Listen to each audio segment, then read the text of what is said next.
following is a Comfortably Zoned Radio Network production.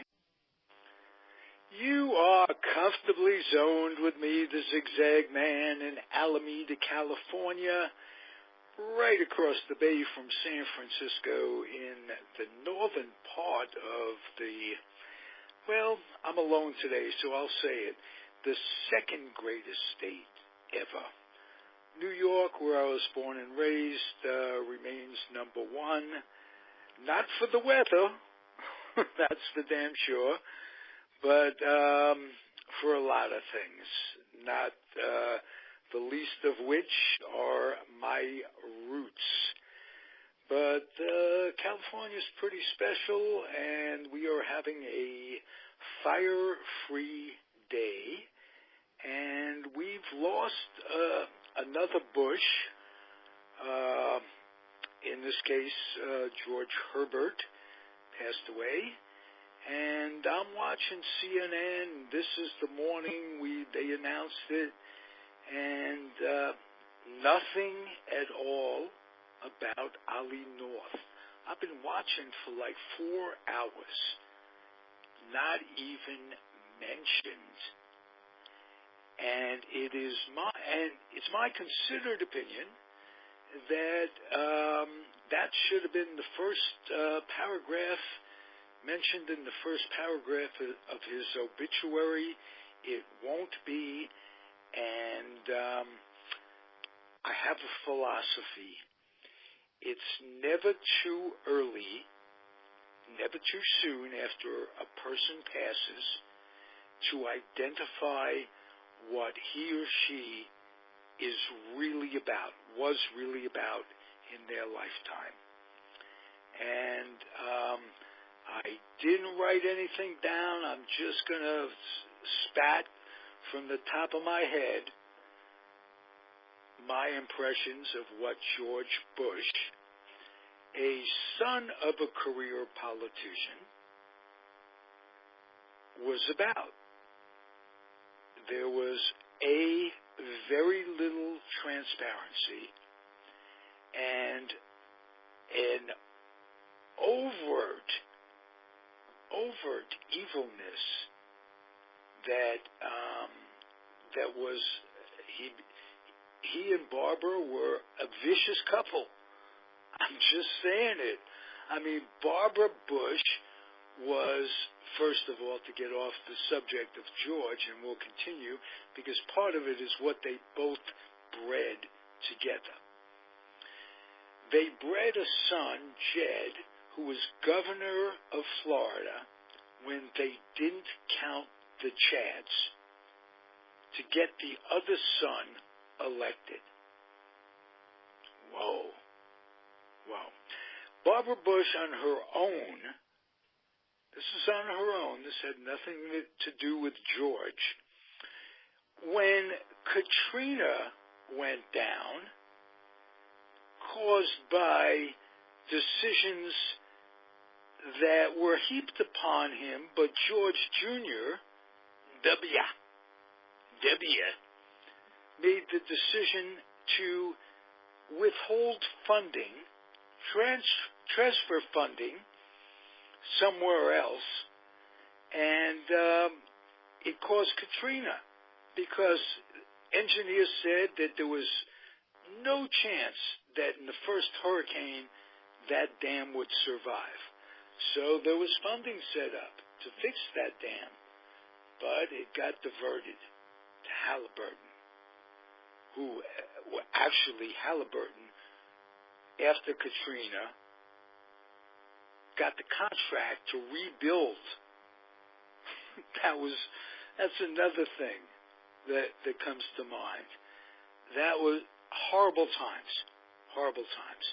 Now, when I say Ollie North, let me not digress and get away from Barbara Bush, who, during Katrina, when these people were misplaced, thousands of people without homes, and they're sitting in the, a Dome Stadium or whatever, in Louisiana. I can't think of the stadium. she says, and toilets are overflowing. There's no food. There's no water. No place to stretch. You're crammed in. And she makes that statement. At least they have a place to stay. That was her statement about it all. After her son diverted the money that could have fixed that dam. All right, get back to George. He and Ollie North conspired in the basement of Reagan's White House. Did he know about it, or was he senile? Either way, it wasn't good. I'm talking Reagan. But they conspired to send money against Congress's demands to buy guns for the Contras. Now, whatever you believe, the Contras deserve guns, they didn't deserve guns. Whoa. Ollie North did time in prison for taking the sword for those people. And he gets out of prison, becomes a very successful talk show host. Am I jealous? Not really. He becomes a very successful talk show host, and he spouts the right-wing point of view. So when I say, not really, I would rather lick sidewalks clean than spout the right-wing point of view. So, anyway, he gets a job recently. Now, he did very well. Lived in a big house in Southern California and was doing very, very well. Now he's, from what I understand, the head or the talking head, I don't know which, could be a combination of both, for the most evil organization in the world today. It's called the NRA. Now, this isn't a show about the NRA, and I don't want to get into what people who accept money from the NRA are all about, and how the blood shed by all these kids, all these concert goers, all these church goers, all these synagogue goers, some of it is on the hands of every dues payer.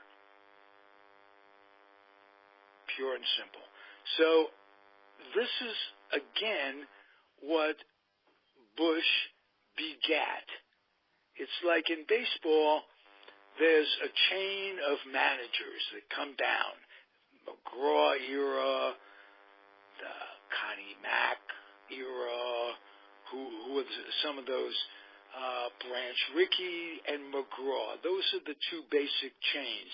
And all the people that came down and managed in the big leagues as a result of those guys, trained by guys who were trained by guys and tutored by guys and taught by guys and what have you. Well, it's the same thing in politics.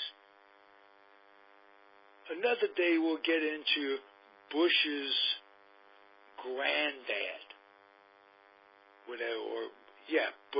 Bush's granddad, Prescott, and what those people were all about. But today, Bush dies, 94, and I thought, because there are so many nice things being said about him, and people are gray. They're all shades of gray.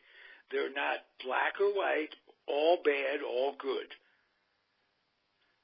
Bush was more bad than certainly is being talked about today, but with the evil of Trump, people that were not good for this country, and I'm including Hillary Clinton, whoa, and Obama, there's waterboarding going on in the Obama thing, just as it was in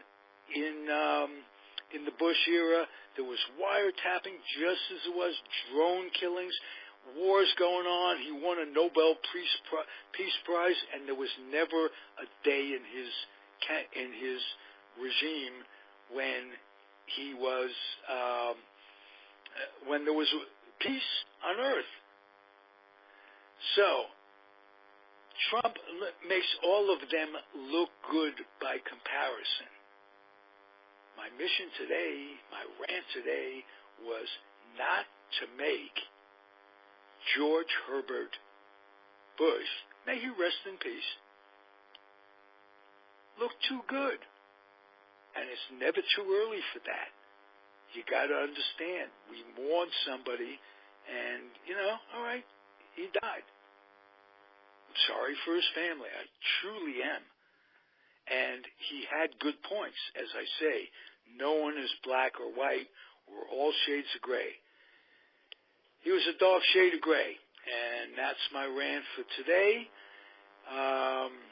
Getting back to using this podcast a bit to fight the unholy trinity. Hard for me to say there for a second. The unholy trinity. And what that is, that's the government, organized religion, and big business. And when I first started doing podcasting, I really harped on all three on a regular basis. And it was cathartic. And this was cathartic.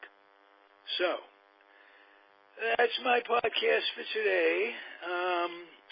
From the 420 studio down by the lagoon, as Archie Bunker would have said, in Alameda. And if you've ever been to Alameda, California, everything on one level or another is down by the lagoon.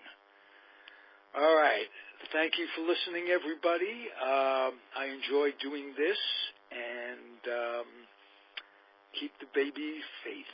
Be back soon. Adios. The proceeding was a Comfortably Zoned Radio Network production. Thank you for listening.